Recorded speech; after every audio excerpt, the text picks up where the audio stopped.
What's really aggravating about this entire thing is that this whole thing was very predictable.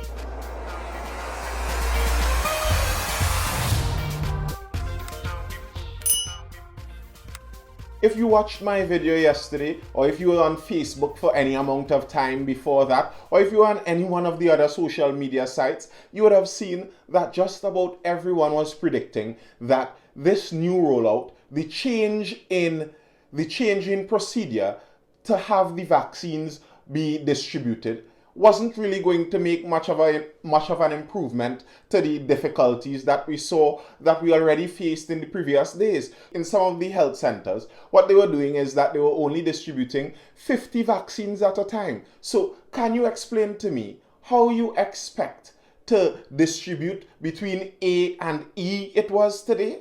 How you expect to distribute A to E names and have only 50 vaccines.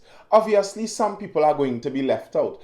And to make this all worse, the people that would be left out, the people that were left out, the people that were left stranded. We saw many stories all across the different news media of heartbreaking stories of elderly people, because those were the target audience. The targeted people, we revised it. We said, please, young people, stay away from the vaccination centers. Today we are aiming at the elderly only. We are aiming at the elderly through a process of names, and we're going by alphabetical order. But then you tell them this and didn't let them know that it's only going to be 50 vaccines given out. 50. Can you tell me what really was expected there? In my YouTube video yesterday, where we spoke about the first disastrous rollout, I lamented, why is it that in the public service, in the public sector, when we're looking at things done in the public sector, it seems like we could never get it right on the first try. And this seems like we aren't even going to get it right on the second try. And then we're expecting many more vaccines to come in soon time. We're seeing the president of the US is promising 500 million vaccines to be distributed among the poorer countries. That's on top of the millions of vaccines already promised by him. And then we're seeing that we already purchased 800,000 Johnson & Johnson shots.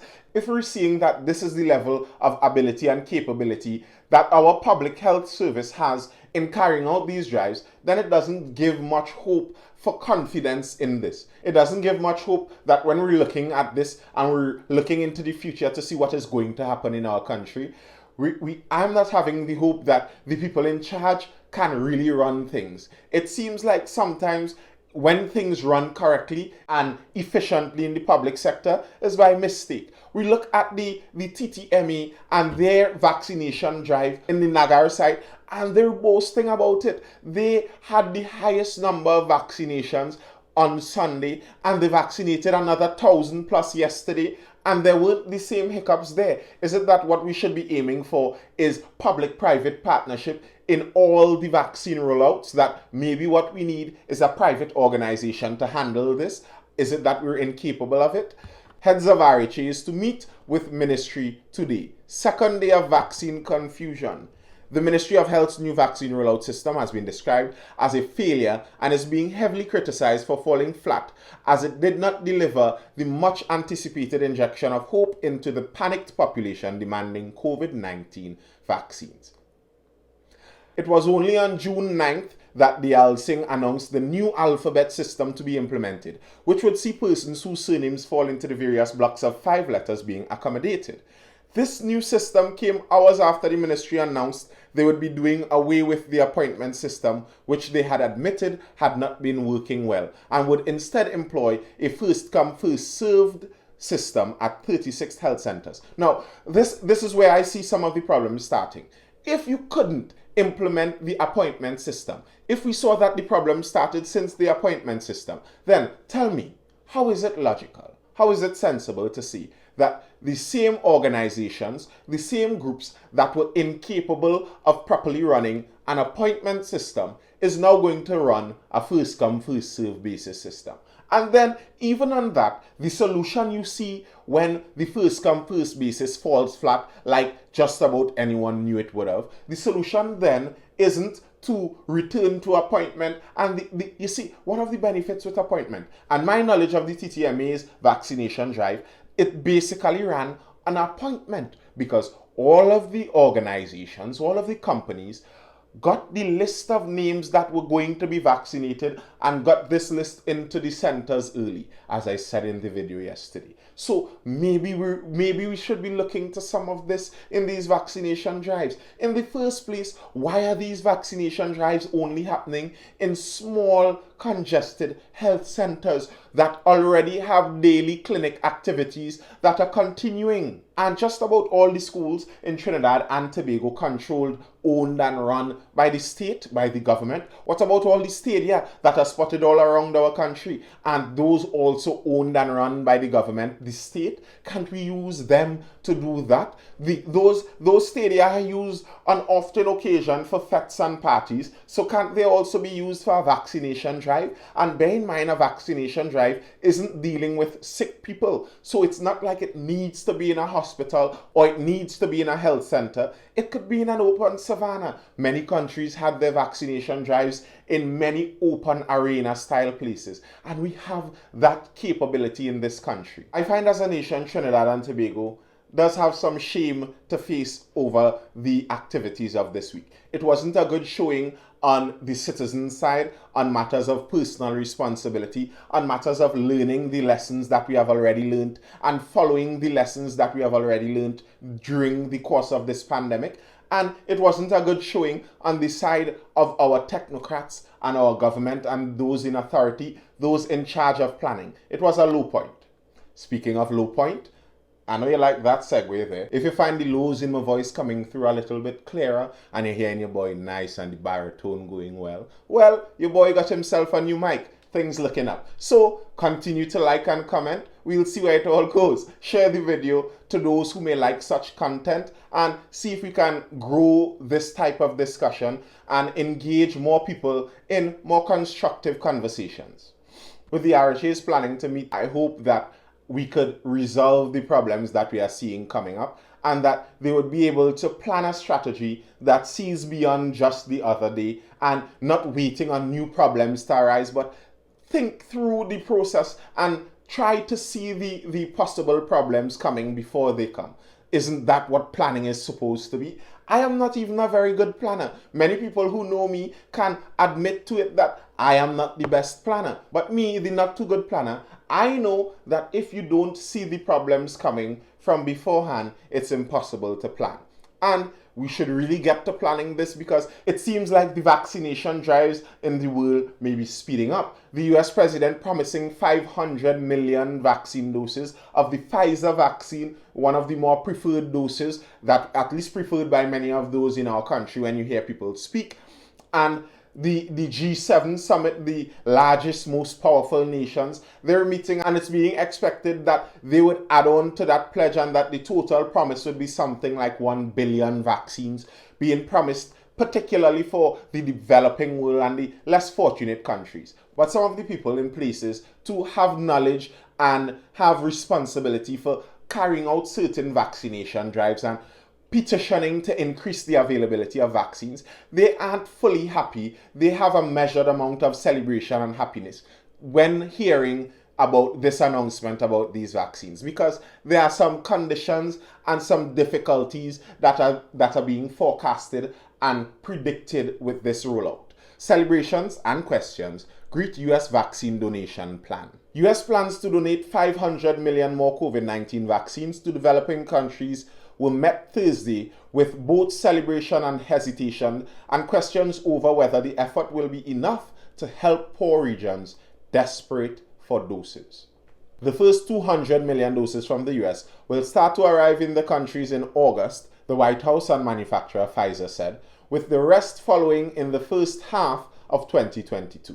The Biden administration's decision to donate Pfizer vaccines raised doubts about whether the doses would reach the poorest of the poor, because those doses need to be stored in ultra-cold conditions. Many low-income countries with limited infrastructure will probably be unable to take them to their most remote areas. The Africa Centers for Disease Control and Prevention said it would advise its countries to use the Pfizer shots in major cities. That's one of the main problems with the Pfizer vaccine. because of the very specific conditions that need to be met in order to contain the Pfizer vaccine, it makes it very difficult for some countries, if they do not have the proper infrastructure in place. If the country is already one that is on the poorer side of nations, chances are, especially in the more rural areas, in the less built up areas, in an already poorer countries, the chances that there would be the infrastructure necessary to contain and preserve the Pfizer vaccine to allow for it to be distributed to some of these poorest nations is unlikely. So the donation itself has that as one of the holdbacks. And then the second part to this donation is the same problem we've been facing since we have started aiming at acquiring vaccines, the COVAX platform. The US will work with the Global COVAX Vaccine Alliance to deliver the shots. And this Global COVAX Vaccine Alliance hasn't been working too well. We've been owed vaccines by them for months. And while we are owed vaccines, the richer nations that are also in the platform are taking them at will. So what is the promise that now the COVAX platform is going to work as it was first intentioned?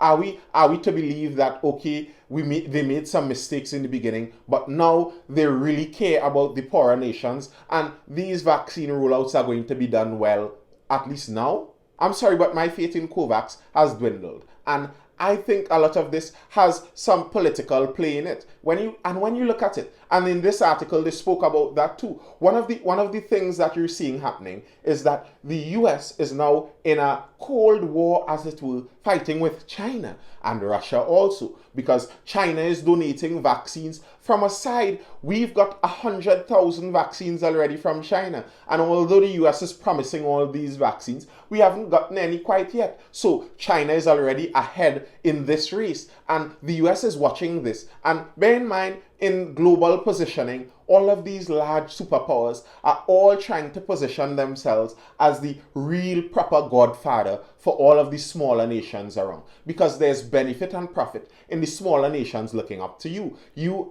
put yourself in the de facto leader position if the smaller nations look up to you as the leader. So China is already out ahead on this front. China has already donated vaccines. China has exported 350 million doses of its vaccines to dozens of nations, according to its foreign ministry. While those vaccines have faced scrutiny because of lack of transparency in the sharing of clinical trial data, many poorer nations were eager to receive anything at all. So China is already 350 million doses ahead of the US, and the US is only promising these 500 million doses. They haven't quite rolled them out yet. The injections aren't found in people's arms quite yet. So these promises are just that, promises. And as members of smaller, less developed, or as some consider it, poorer nations, personally, I don't necessarily like the term poorer, because poor could be a type of relative. Okay, I understand there's an absolute poverty, and some nations, you don't need to look at it and wonder about if they have better family life and if they feel more fulfilled in their life. They're starving, and that's poverty. But when it comes to some of the other squibbles between nations and whether one nation is poorer than the other, I look at life in my country, and I could look at life in some other country that might be considered as wealthier than us. And my life, if it's more fulfilling and comfortable in my little poor country, then is my country really poor? I mean, what is wealth? If wealth is to have plenty, and have plenty of something that you want. If you want happiness and you have plenty happiness, are you wealthy? If you want peace and you have plenty peace, are you wealthy? Just a thought. Don't forget to share the video if you're so inclined to, and if you think it's some content that someone would like to see, share it. And I'll see you in the next video, tomorrow at 10 a.m. When you wake up in the morning and you hear the birds cry, and you feel the music rising with the tide.